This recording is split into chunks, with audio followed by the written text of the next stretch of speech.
I got to talk about these sanctuary cities for a second. Get your guys' opinion on, because normally I'm of the opinion of like states' rights.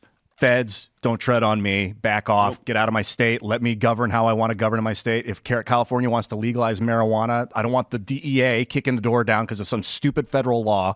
Let the different states have their different laws. No. But sometimes maybe, the thing is, I agree with removing the illegal immigrants, as rough as it can be. I think it's a good move.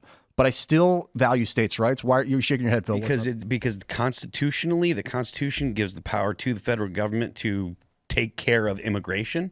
States don't have that authority. So I understand your point about states' rights in the 10th Amendment, but there's a specific enumerated power granted to the federal government in the Constitution. In fact, when Texas was dealing with the illegal immigration, and they came out and said, we aren't allowed to enforce the border or deport because of the Constitution. Perfect example. That's why Texas said, then we're going to send them to the Democrat states, see how they like it. Yep.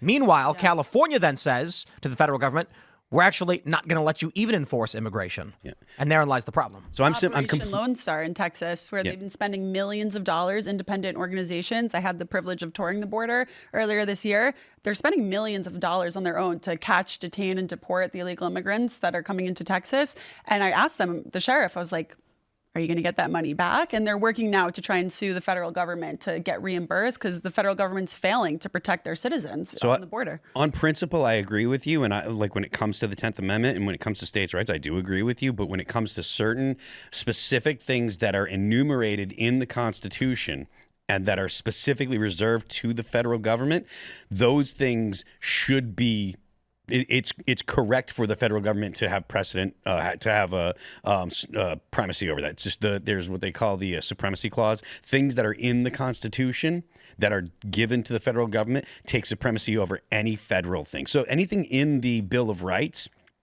those are supposed to supersede any state legislation because they're in the Bill of Rights and they're in the Constitution. And then, of course, you have the 9th and 10th Amendments, which specifically state that if it's not given to the federal government, then the states can deal with it.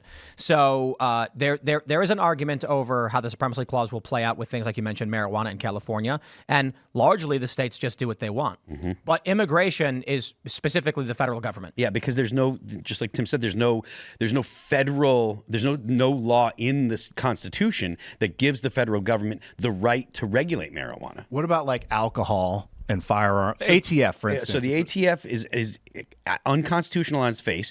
And when it comes to alcohol, we already tried. We had an amendment that gave the federal government the power to prohibit, this is prohibition, prohibit the production and sale of alcohol. And it was such a terrible idea and such a disaster, we made another amendment to repeal that law. And that was kind of the last time they changed the Constitution in order to grant the federal government a power to do something because it's so hard. So now they do things like they abuse the Commerce Clause and abuse the necessary and proper clauses, which the Commerce Clause says that the federal government has the authority to regulate the commerce between the several states, and the necessary and proper clause says that the federal government has the power to pass all laws necessary and proper to execute said